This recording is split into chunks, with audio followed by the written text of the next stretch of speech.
Baik, kali ini saya akan membahas mengenai kurikulum pendidikan Islam. Sebelum itu, perlu kita ketahui pengertian dari kurikulum. Kurikulum adalah semua rencana yang terdapat dalam proses pembelajaran. Kurikulum dapat diartikan pula sebagai sebuah usaha lembaga pendidikan yang direncanakan untuk mencapai tujuan yang disepakati. Kurikulum merupakan rancangan pendidikan yang merangkum semua pengalaman belajar yang disediakan untuk siswa sekolah. Selanjutnya yaitu pengertian kurikulum pendidikan Islam. Kurikulum pendidikan Islam adalah bahan-bahan pendidikan Islam berupa kegiatan, pengetahuan, dan pengalaman yang dengan sengaja dan sistematis diberikan kepada anak didik dalam rangka mencapai tujuan pendidikan Islam. Berdasarkan keterangan tersebut, maka kurikulum pendidikan Islam itu merupakan satu komponen pendidikan agama berupa alat untuk mencapai tujuan. Ini bermakna untuk mencapai tujuan pendidikan agama atau pendidikan Islam, diperlukan adanya kurikulum yang sesuai dengan tujuan pendidikan Islam dan bersesuaian pula dengan tingkat usia, tingkat perkembangan kejiwaan anak, dan kemampuan belajar. Tujuan kurikulum pendidikan agama Islam. Kurikulum pendidikan Islam bertujuan menanamkan kepercayaan dalam pemikiran dan hati generasi muda, pemulihan akhlak, dan pembangunan jiwa rohani. Ia juga bertujuan untuk memperoleh pengetahuan secara kontinu, gabungan pengetahuan dan kerja, kepercayaan dan akhlak, serta penerapan amalan teori dalam hidup. Metode kurikulum pendidikan agama Islam. Untuk mendesain kurikulum pendidikan agama Islam yang menarik dan bermanfaat, diperlukan metode yang serasi dengan isi dan konteks sosial kekinian. Isi dan konteks sosial itu terjadi dalam proses belajar mengajar, di kelas atau dimanapun berada. Untuk mengemas pembelajaran itu, maka perlu metode yang efektif. Menurut Muhaimin mengatakan bahwa metode yang digunakan untuk implementasi kurikulum pendidikan agama Islam tak jauh berbeda dengan metode yang digunakan pendidikan umum. Sebenarnya hampir tidak jauh berbeda antara keduanya, bahkan proses pendidikan apapun namanya, kerangka atau aspek domainnya yaitu kognitif, afektif, dan psikomotorik.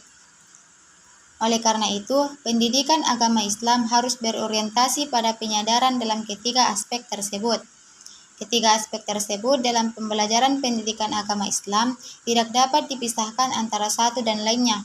Asas inilah menurut A. Malik Fajar bahwa pendidikan agama Islam adalah proses pendidikan yang mampu mengunggah kesadaran peserta didik untuk menjadi pribadi muslim sejati.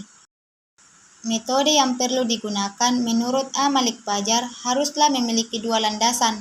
Pertama, landasan motivasional, yaitu pemupukan sifat individu peserta didik untuk menerima ajaran agamanya dan sekaligus bertanggung jawab terhadap pengalamannya terhadap kehidupan sehari-hari.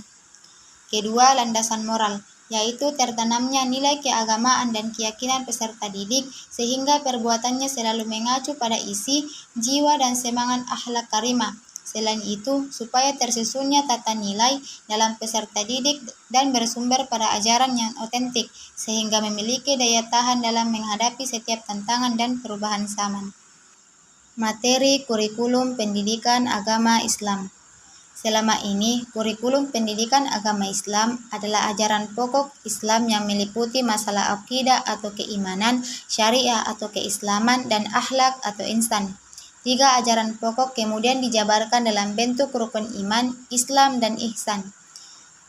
Dari ketiganya lahirlah ilmu tauhid, ilmu fikih, dan ilmu akhlak.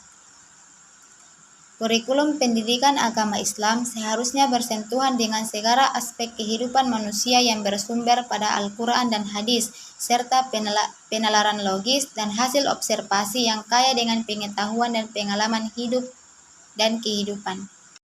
Menurut Al-Abrashi dalam Ahmad Tafsir mengemukakan bahwa dalam merumuskan kurikulum atau materi pendidikan Islam harus mempertimbangkan 5 prinsip. Yang pertama, mata pelajaran ditujukan untuk mendidik rohani atau hati.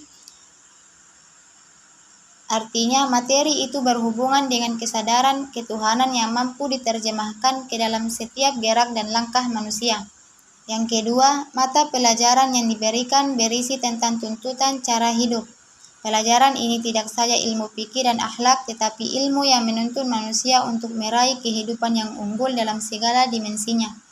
Ketiga, mata pelajaran yang disampaikan hendaknya mengandung ilmiah, yaitu sesuatu ilmu yang mendorong rasa ingin tahu manusia terhadap segala sesuatu yang perlu diketahui.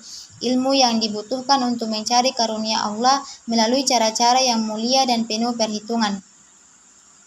Keempat, mata pelajaran yang diberikan harus bermanfaat secara praktis bagi kehidupan.